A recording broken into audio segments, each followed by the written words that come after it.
Duterte tandem ang muling kakandidato sa Davao City. Naghain na ng kandidatura sa pagka-mayor si dating Pangulong Rodrigo Duterte, habang running mate niya ang anak na si incumbent Mayor Baste Duterte. Nasa frontline ng balitang yan, si Bril Montalvo. Bandang alas 4 ng hapon ng pagkaguluhan si dating Pangulong Rodrigo Duterte nang dumating sa opisina ng COMELEC sa Davao City. Kasama niya ang partner na si Hanlet Avancenia para maghain ng Certificate of Candidacy sa pagka-mayor.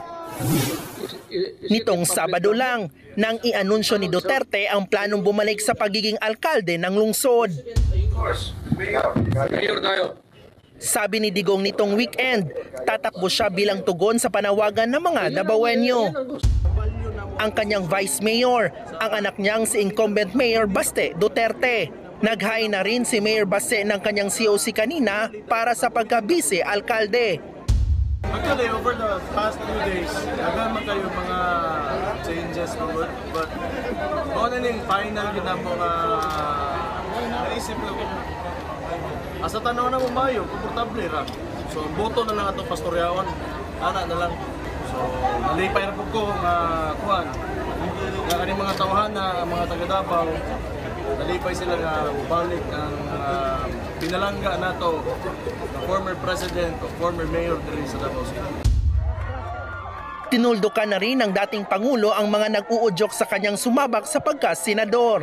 Yan ay kahit sa pinakabagong SWS survey noong Setyembre, nasa ika-4 hanggang ika-5 pwesto si Duterte. You think that I can carry a national campaign at my age? Or you want me to die? Magkukulaps lang ako niyan.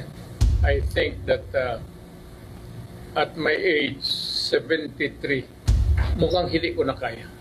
Let us be realistic about it. Tulad ng dati, may babala si Duterte laban sa mga sangkot sa iligal na droga at sindikato. At kung tatakbo ako ng mayor, same. At this early sabihin ko na, lumayo na kayo. Ngayon na. Kung ako ang mamayor, mamamatay talaga kayo. Do not expect na pag mag-enkwentro tayo, bubuhayin kita. Nag-warning na ako sa inyo. Sakaling makabalik sa City Hall, itutuloy daw niya ang kanyang war on drugs para maging mapayapa ang Davao City. I just want a peaceful city. Pag inabutan ko kayo, patayan talaga tayo.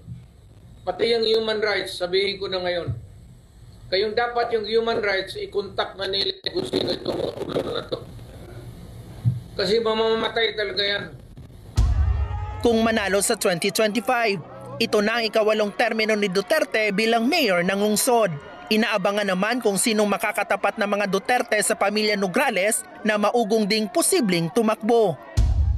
Bukod kina dating Pangulong Duterte at Mayor Baste, naghain na rin ang kandidatura bilang re-electionist si Davao City 1st District Representative Pulong Duterte.